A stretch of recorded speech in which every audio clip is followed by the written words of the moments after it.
ত্রিকণ্ঠী মালা কেন রাখতে হবে, এটাও একটা প্রশ্ন। আমরা 2 কণ্ঠী রাখতে পারি, হ্যাঁ, 1 কণ্ঠী রাখতে পারি। মালা পরতে বলেছেন, এখানে 3 কণ্ঠী পরতে হবে কেন? এ সম্বন্ধে শ্রীল রঘুনাথ গোস্বামী বা শ্রীল ভক্তিবিনোদ ঠাকুর তার ভজন রহস্যের মধ্যে বিশেষভাবে জানিয়েছেন ত্রিকণ্ঠী কেন মালা পরতে হবে। ত্রিকণ্ঠী মালা না পড়লে কি হবে না? বলে না। বলে কেন? মালা যদি ভগবানের কাছে নিয়ে যায়, তাহলে ভগবান হচ্ছেন বিশুদ্ধ সত্য গুণের অধিদেবতা। সত্য গুণের অধিদেবতা তিনি নন, বিশুদ্ধ সত্য গুণের অধিদেবতা হচ্ছেন ভগবান। সেই ভগবানের কাছে যেতে হলে আপনাকে 3টে গুণকে জয় করতে হবে। যতক্ষণ পর্যন্ত এই 3টে গুণকে আমি জয় করতে না পারবো, ততক্ষণ পর্যন্ত ভগবানের কাছে যতই হরিনাম করি, যতই যা করি, হ্যাঁ, যেতে পারবো না। কেন হরিনাম করব? কেন? গুণকে জয় করার জন্য। প্রসাদ সেবা করব কেন? হ্যাঁ, সেই অন্নামৃত পাও, রাধা কৃষ্ণ গুণ গাও, প্রেমে ডাকো চৈতন্য নিতাই। সব জায়গাতে আমার এই 3টে গুণকে জয় করতে হবে, ভক্তির রাজ্যে প্রবেশ করতে হবে। যখনই তখন 3টে গুণ অতীত হয়ে যাবে, তবে সে শুদ্ধ ভক্তির মধ্যে প্রবেশ করতে পারবে। সেই 3টে গুণ হচ্ছে সত্য, রজ এবং তম। তা সত্য, রজ, তম 3টে গুণকে কন্ট্রোল করার জন্য, তাকে জয় করার জন্য তোমাকে 3 কণ্ঠী মালা ধারণ করতে হবে। আবার বলছেন গৌড়ীয় 3 ঠাকুর করেছে আত্মস্বাদ, গোবিন্দ, মদন মোহন, গোপীনাথ।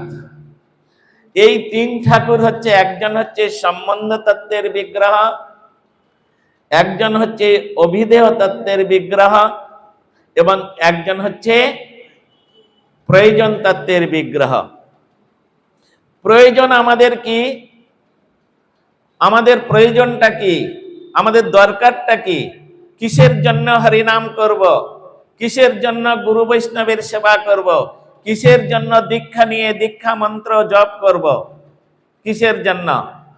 কিছু একটা পাবার জন্য। তো সেই পাওয়ার বস্তুটা কি? ভগবানকে না, ভগবানকে পাবেন না। কোটি জন্ম ধরে যদি প্রসাদ সেবা করি, কোটি জন্ম ধরে যদি হরিনাম করি, তথাপিও ভগবানকে পাওয়া যাবে না।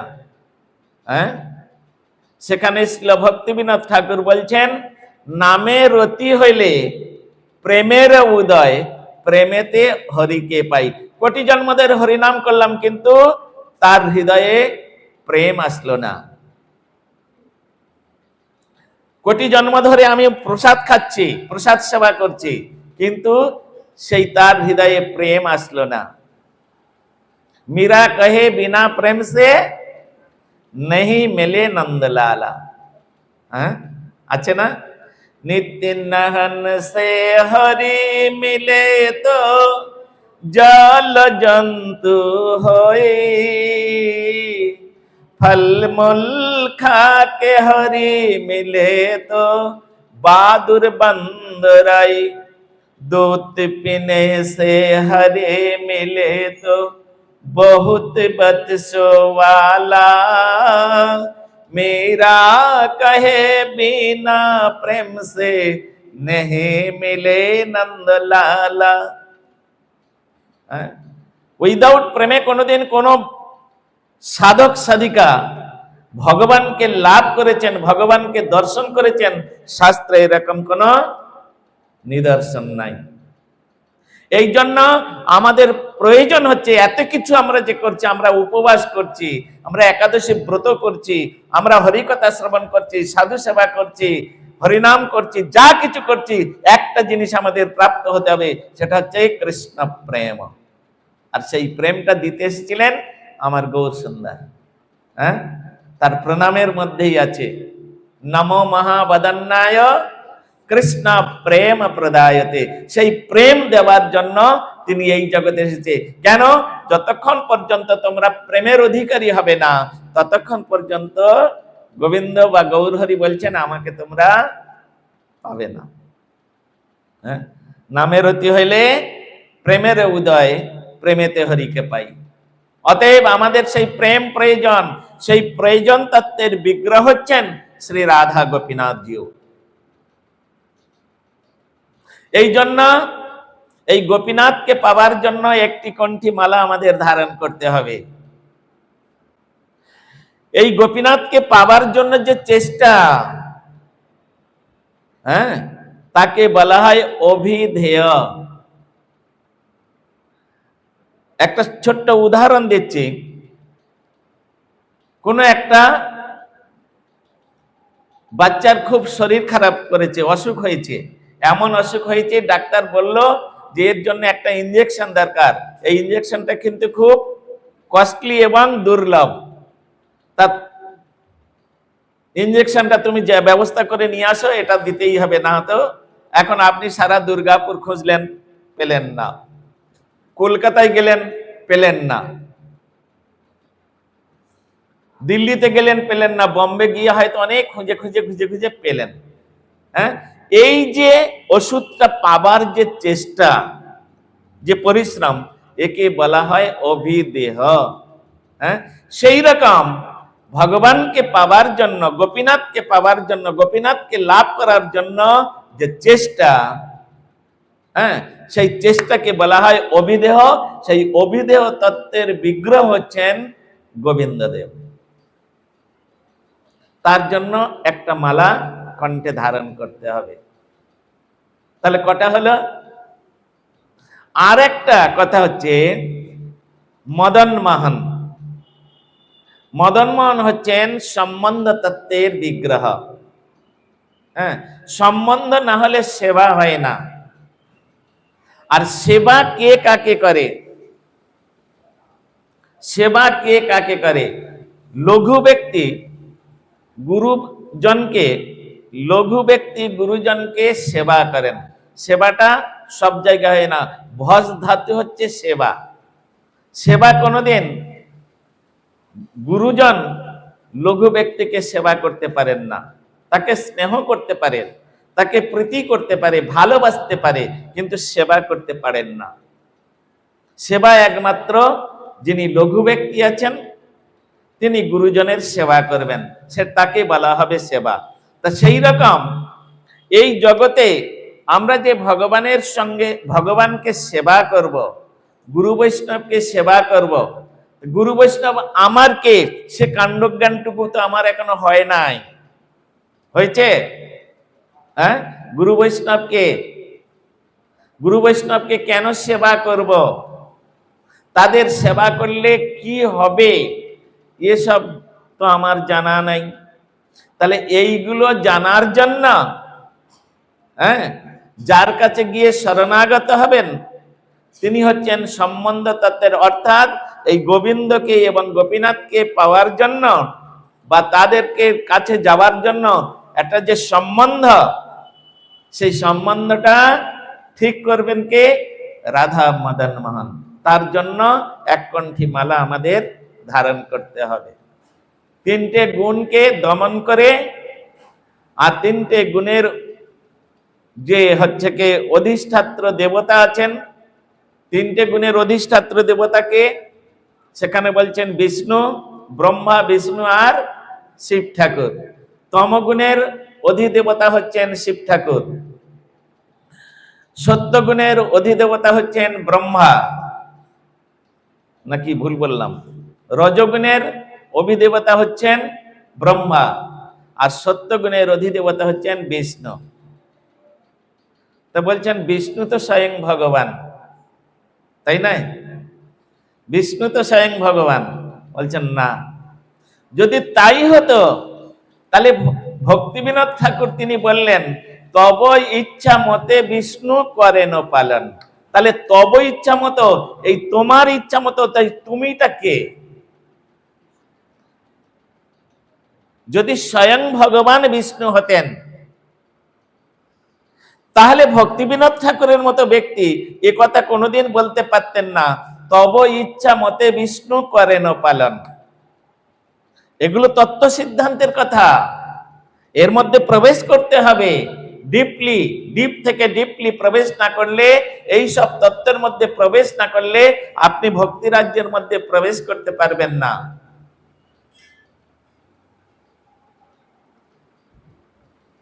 আবার এক জায়গায় ভক্তি বিনোদ ঠাকুর বলছেন,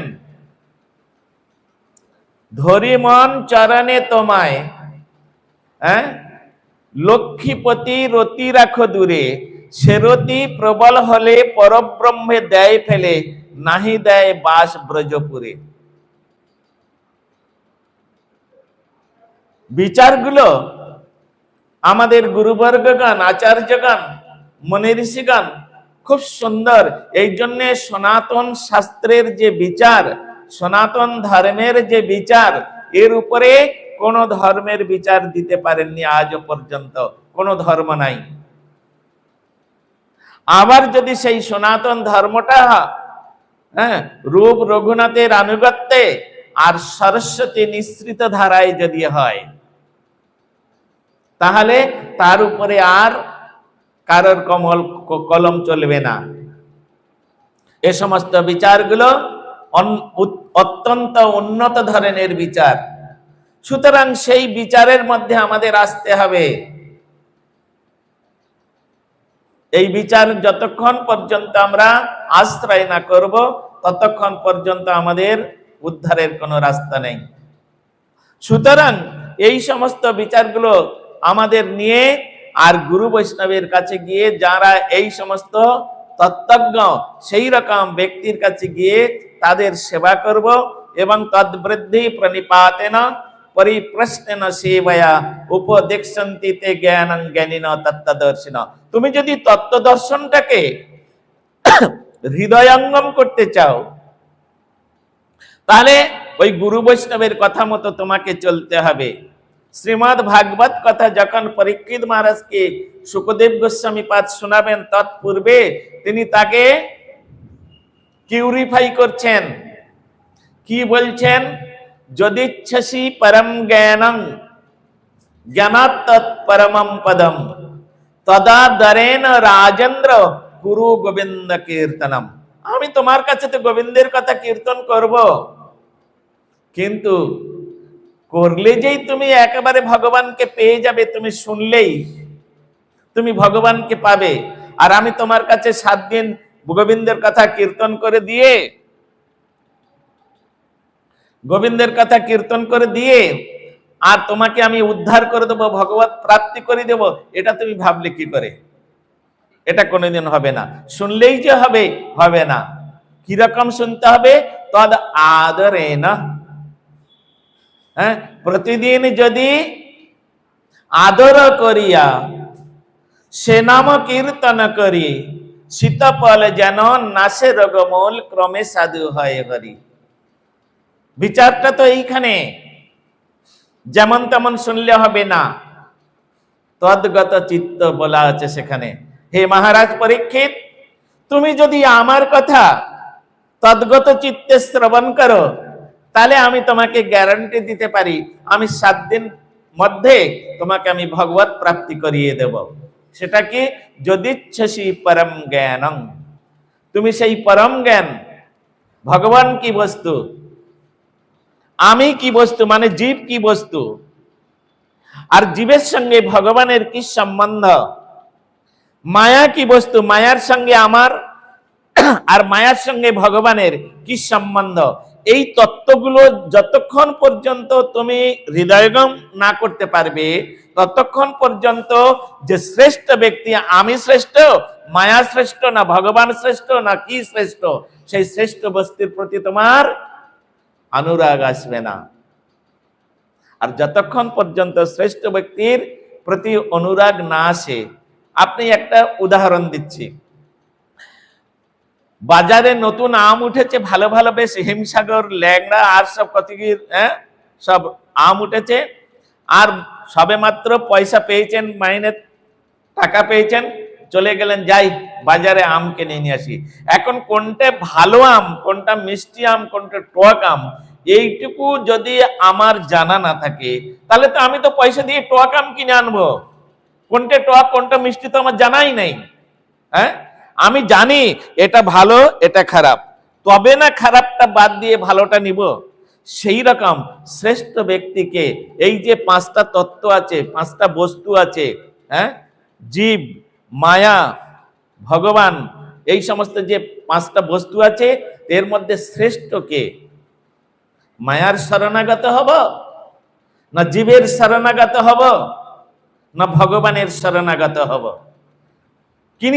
কে শ্রেষ্ঠ ব্যক্তি, এই তত্ত্বটুকু যদি আমার না জানা থাকে, তাহলে তো ভগবানের প্রতি আমার অনুরাগ আসে না।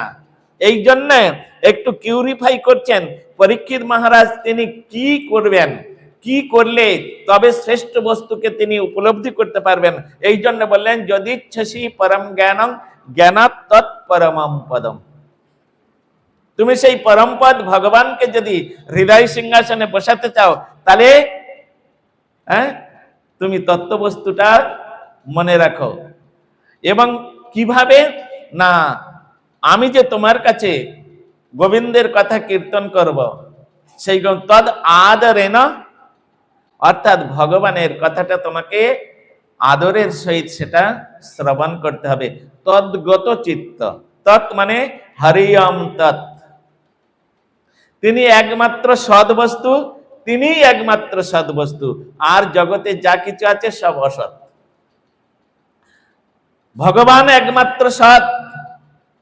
বাকি জগতে যে কোনো বস্তুকে আমরা দেখব, হ্যাঁ, ওই শিব ব্রহ্মা থেকে আরম্ভ করে, এই নয় যে শিব ব্রহ্মা সৎ, বলা নেই শাস্ত্রে, উপনিষদের মধ্যে বলা নেই। উপনিষদ বলছেন একমাত্র নিত্য নিত্যানাং চেতন চেতনানাম এক বহুনাং जो विदधातु कामन तमात्मस्तं जे अनुपश्यन्ति धीरा तेषां शान्ति शाश्वती नोयितरेषाम। একমাত্র হরিওম তৎসৎ, হরি একমাত্র সৎ বস্তু। সেই বস্তুকে যিনি নিরন্তর আশ্রয় করে থাকবেন, তিনি একমাত্র সৎ, বাকি সব অসৎ। এই সমস্ত তত্ত্ব সিদ্ধান্ত শাস্ত্রের মধ্যে আমাদের মুনি ঋষিগণ, আচার্যগণ, গুরুবর্গগণ তাহারা নিরূপিত করেছেন। সেই সমস্ত জিনিসগুলো আমরা যদি উল্টে পাল্টে ব্যবহার করি, তাহলে আমাদের জীবনটা এরকম সৎ আলোকিত হয়ে যাবে। মহাজনী মহাজন যে পথে করেছেন গমন, হয়েছেন প্রাতঃস্মরণীয়, সেই পদ লক্ষ্য করে স্বীয়কৃতি ধ্বজা ধরে আমরাও হব বরণীয়। তুমি জগতে বরেণ্য হতে চাও, তাহলে মহাজনগণের অনুসরণ করো, মহাজনকে আশ্রয় করো, তাদের নিয়ম নীতি সেগুলো তুমি জীবনে পালন করার চেষ্টা করো। সুন্দর রূপে সেখানে বর্ণনা করলেন।